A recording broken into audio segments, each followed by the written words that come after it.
Wow, that was really exciting. Good morning. Good morning. Much better, thank you. Okay, so my name is Michael, and I'm one of the soldiers here at the museum. I'm not a real soldier, but I'm here as an interpreter to teach you about what I have here in my hand, a weapon. Not just any weapon, but a primary weapon of the American Revolution. And when I say primary weapon, it is a primary weapon because the smoothbore flintlock musket, what I have here in my hands, is going to be used by a lot of different European armies, including the Colonial Army in the Revolution, to fight with on the battlefield. Okay, but let's talk about this in particular. The smoothbore flintlock musket, or otherwise what I have here known as the Baron Bess, otherwise known as the English Land Service short pattern musket. So if we have a short pattern musket, we must have a long pattern, right? Okay, very good.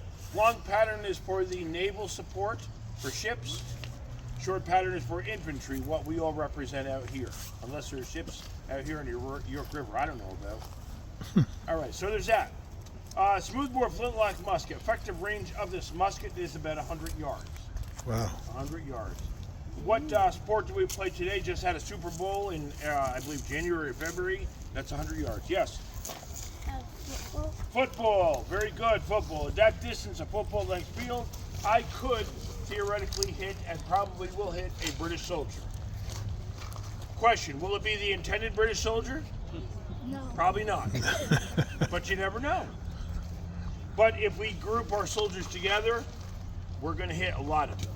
And we'll talk about that in a moment. So keep everything straight. I'll try to in my mind if you try in yours. Okay? Because I'm going to quiz you on some of these things. All right. So, smoothbore flintlock musket, effective range 100 yards. Rifle in the American Revolution, 200 to 300 yards, maybe more. But this is not a rifle. Rifles are not a military weapon. Rifles are hunting weapons, although some soldiers carry them. Muskets, most of the soldiers carry this right here, what I have. Well-trained continental soldier could, in the Revolution, when training is done, load and fire this 3 to 4 times a minute. If you're fortunate with a rifle, you get off 1 shot per minute because it takes so long to put the gunpowder in a measure, put it down the barrel, and then everything like that. Whereas mine, I have all the cartridges in my cartridge box. Called that because it holds the cartridges. Historically speaking, about 40 or 60 cartridges will be in every Continental soldier's cartridge box. But guess what, everybody? Most battles are 2 hours or less in the Revolution, with the exception of the Siege of Yorktown. That lasted about 3 or 4 weeks almost, because it's artillery, cannons, and so forth. All right, moving along. The flintlock part of it, the flint right here is a sharp piece of stone. That's the most important part, you could say, of this whole musket. Without that, it will not work. You'll just have a kind of a spear on a stick. That's it. When I say the most important part, because watch what's going to happen. Now, talking about the company kitchen, you're going to need a piece of flint and a piece of steel to make a fire, to make a spark. Okay? Watch what happens. I'm going to put some gunpowder into this little priming pan, shut this hammer, keep it secure. Now, I don't know, it's daylight, you might be able to see it. Did you see that spark? Yeah, that spark should ignite that gunpowder in that pan. It should also ignite some tinder to make a fire at the company kitchen. But soldiers are not supposed to start fires with these. But in a pinch, you never know, you have to use what you can. Okay? That will not work every time. Big surprise. Misfires or flashed in the pans 20-25% of the time on the battlefield. But you're not by yourself in the battlefield. Okay? Keep that in thought. Okay. Well-trained soldier, how many times should be able to load and fire this a minute? 3 to 4. 3 to 4. Effective range of this musket is? 100 yards. All right, very good. Moving along, because if you got that wrong, I was going to keep going over and over. All right, here we go. Weighs about 10.5 to 11.5 pounds with addition of bayonet. Let's talk about that. Locks on like that. This, by the way, is not a sight. If it was a rifle, it would have a sight, but that's not. Just to hold the bayonet on. Think about this. We are all the American Army, and there's 1,000 of us, and there's perhaps 600 of the enemy. We are going to use these bayonets with the musket combined in a very effective way, meaning we're going to push the enemy from the battlefield. We are going to make sure we repel them, get rid of them, make them flee, scared, surrender, whatever you want, and we win the battles. We don't have to capture or kill the enemy to do this, to win. But if we have bayonets attached and we are going toward them, they see that, they're going to have two choices, what we call fight or flight. Run. Hopefully they run. All right. So, 75 caliber tactics in the battlefield. Very briefly, then I'll fire it. Going to be firing in giant lines.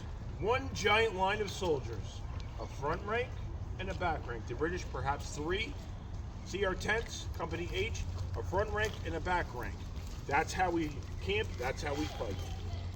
So we're going to be firing back and forth, front and the back and so forth until we advance and get as much lead as possible toward the enemy. Now it seems crazy to fight this way, but if you're firing just one or two muskets at a time, you're not going to do much damage.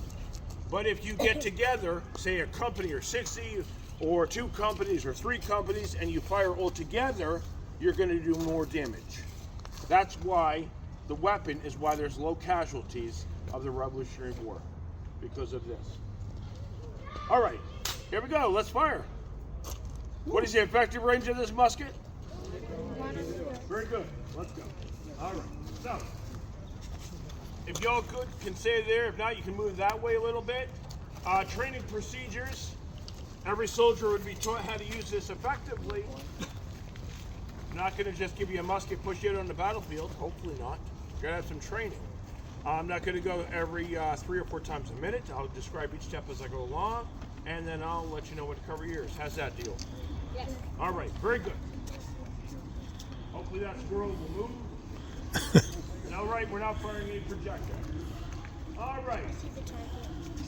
Half-cut Carla. Handle cartridge. Reach in that cartridge box, take in a paper cartridge. All right, so we're not firing again any projectiles or musket balls. It's just gunpowder. That's a tube of gunpowder. That's it. But we'll still make some noise, hopefully. Prime. Put some gunpowder in that pan. Shut pan. Charge the cartridge. Everything goes down the barrel. Then rammer. Ram down cartridge. Let's say we're in the battlefield. What's the enemy doing while I'm doing this, folks? That's right. Shoulder fire lock.